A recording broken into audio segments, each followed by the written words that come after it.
توحید کی طرف لے گئے ان کو. انی ترکت ملت قوم لا یؤمنون باللہ وہم بالآخرۃ ہم کافرون. یوسف علیہ السلام ان کو کہنے لگے اے لوگوں میں تمہیں بتاؤں میں نے کن سے رشتہ توڑا ہے, کن سے رشتہ جوڑا ہے, کن سے میری دوستی ہے, کن سے میرا تعلق ہے, کن کے نقش قدم پہ میں چلتا ہوں, کن کی زندگی چھوڑ دی ہے. انی ترکت ملت قوم, میں نے ان لوگوں کے دین کو چھوڑ دی ہے, میں نے ان لوگوں کے مذہب کی پیروی چھوڑ دی ہے. کن کی؟ لا یؤمنون باللہ, جو اللہ پر ایمان نہیں رکھتے, جو اللہ کو وحدہ لا شریک نہیں سمجھتے. میں ایسے لوگوں کی یاری کو یاری نہیں سمجھتا. ان کے ساتھ میرا کیا رشتہ ہے جن کا اللہ کی ذات سے کوئی تعلق نہ ہو, جو خدا کا نہ ہو وہ میرا نہیں ہو سکتا. انی ترکت ملت قوم لا یؤمنون باللہ, جو اللہ کی ذات کو نہ مانے, وہم بالآخرۃ ہم کافرون, اور جو آخرت کا انکار کرے, ایسے لوگوں کو نقشہ قدم میں نے چھوڑ دیے.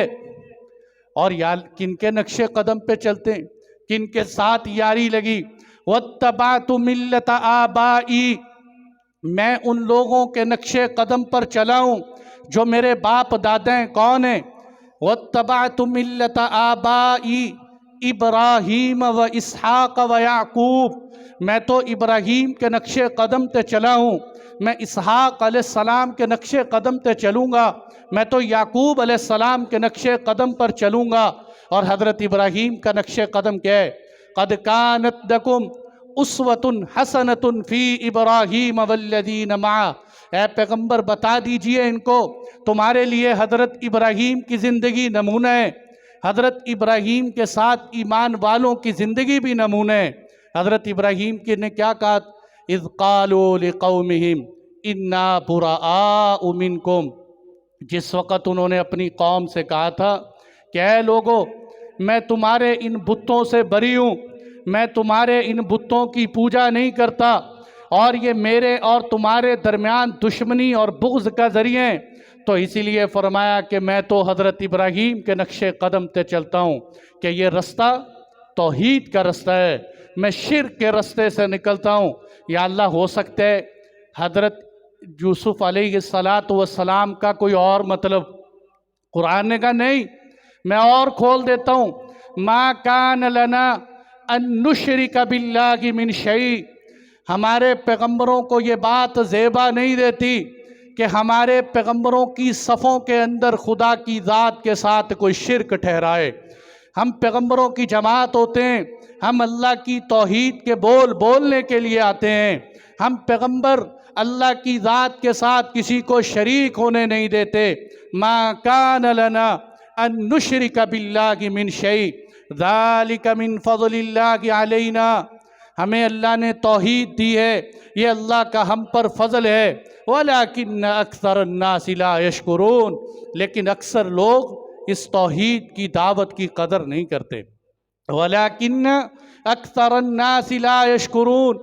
اب یہ یوسف علیہ السلام نے پوری دعوت دی ہے ان کو ٹکا کر, اور پورا نقشہ کھینچے اللہ جل جلالہ کی وحدانیت کا. حالانکہ ابھی تک خواب کی تعبیر نہیں بتلائی, خواب کی تعبیر یوسف علیہ السلام نے بھی نہیں بتائی, میں بھی اگلے جمعے بتاؤں. تو بہرحال پچھلی بات اب سمیٹتے ہیں, ٹائم تھوڑا ہے, کہ خواب کی تعبیر جو ہے یوسف علیہ السلام نے بتائی بعد میں. اب میرے دوستو یہاں دیکھیں ایک بڑی اہم بات ہے کہ یوسف علیہ السلام کے سامنے جب دو نقشے پیش کیے گئے کہ آپ جیل میں چلے جائیں یا آپ معصیت کی طرف چلے جائیں, تو یوسف علیہ السلام نے یہ کہا کہ یا اللہ مجھے جیل میں جانا زیادہ پسند. اب یہاں یوسف علیہ السلام نے جو جیل کی بات کی ہے یہ تو گناہ سے نفرت کے طور پر کی کہ ہمیں گناہ سے اتنی نفرت کرنی چاہیے کہ اگر گناہ سے بچنے کے لیے جیل میں بھی جانا پڑے تو بندہ جیل میں چلا جائے. لیکن بعض مفسرین نے فرمایا کہ ایک روایت یہ بھی آتی ہے کہ اللہ تعالیٰ نے فرمایا اے یوسف اگر تو جیل پسند نہ کرتا, اے یوسف یہ میرا پوائنٹ ہے, اے یوسف اگر تو جیل کو پسند نہ کرتا, عافیت اللہ کی ذات سے مانگتا, تو ہم تجھے زلیخا سے بھی بچا دیتے، جیل سے بھی بچا دیتے، ہم تجھے جیل سے بھی بچا دیتے اور زلیخا سے بھی بچا دیتے۔ تو میرے دوستو، اس سے پتہ چلتا ہے کہ ہمیشہ اللہ کی ذات سے عافیت مانگنی چاہیے، اللہ سے عافیت۔ آپ صلی اللہ علیہ وسلم کے چچا حضرت عباس ہیں، سب جانتے ہیں کہ اللہ کے نبی سے عمر میں 2 سال بڑے۔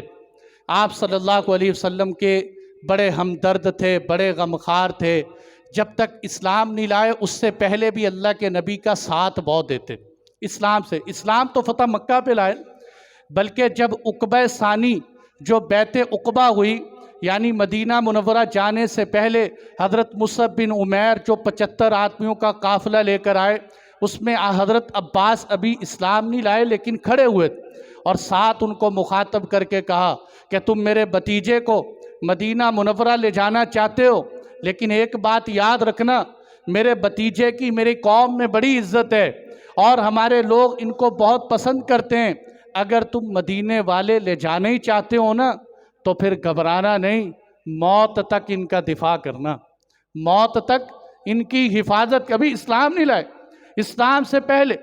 اور آپ نے فرمایا میرا چچا عباس ایسا ہے کہ جس نے میرے چچا کو دکھ پہنچایا اس نے مجھے دکھ پہنچایا۔ آپ نے فرمایا چچا باپ کے قائم مقام ہوتے ہیں۔ یہ حضرت عباس رضی اللہ عنہ، اب میں ادھر چلا گیا، حضرت عباس رضی اللہ عنہ عمر میں 2 سال بڑے تھے، لیکن اللہ کے نبی کا ادب اتنا کرتے تھے کہ کبھی ایسی بات نہیں کی کہ یوں محسوس ہو جیسے عباس آپ سے بڑے، ہمیشہ ادب سے۔ بلکہ اگر کوئی حضرت عباس سے پوچھتا نا ایما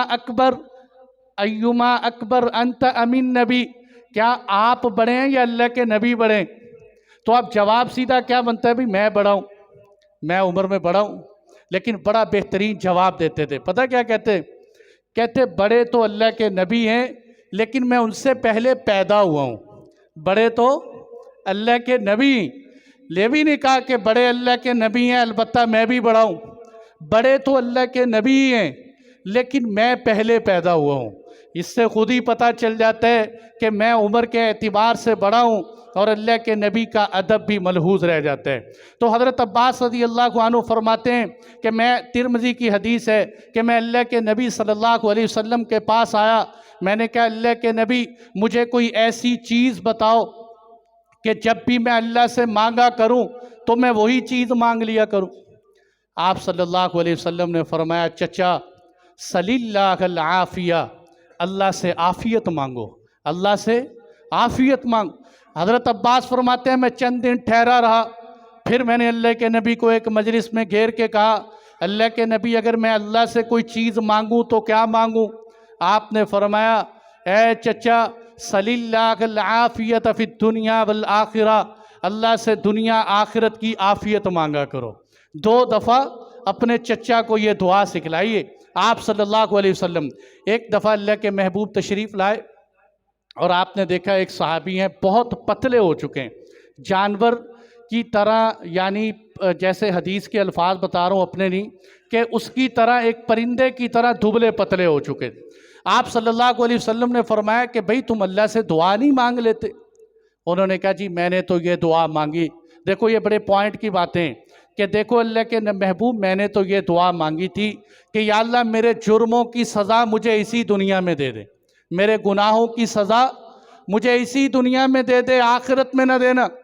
آپ صلی اللہ علیہ وسلم نے فرمایا بھائی خدا کا خوف کرو، اللہ سے اس دنیا میں بھی سزا نہ مانگو بلکہ اللہ سے دنیا آخرت کی عافیت مانگو، کہ یا ہم اس قابل نہیں ہیں کہ ہم اس دنیا میں بھی سزا برداشت کر سکیں، ہم تو بہت ہلکے ہیں کہ ہمارے اندر اتنی طاقت اور سکت نہیں ہے۔ بلکہ کتابوں میں لکھا ہے کہ ایک عمر جو ہے حمال تھا، جو بوجھ برداری کا کام کرتا تھا، ملازم۔ ایک دن وہ سڑک کے اوپر، وہ جب بھی کوئی دعا مانگتا نا تو یہ کہتا یا اللہ عافیت دے دے، یا اللہ عافیت دے دے، یا اللہ عافیت دے دے۔ اس سے کسی نے کہا یہ دعا اتنی کیوں مانگتے؟ اس نے کہا بھئی وجہ یہ ہے کہ ایک دن میں سڑک پہ جا رہا تھا، میں بوریاں اٹھاتا تھا، ایک دن میں نے بوری اٹھائی، مجھے بڑی مشقت ہوئی، میں نے کہا یا اللہ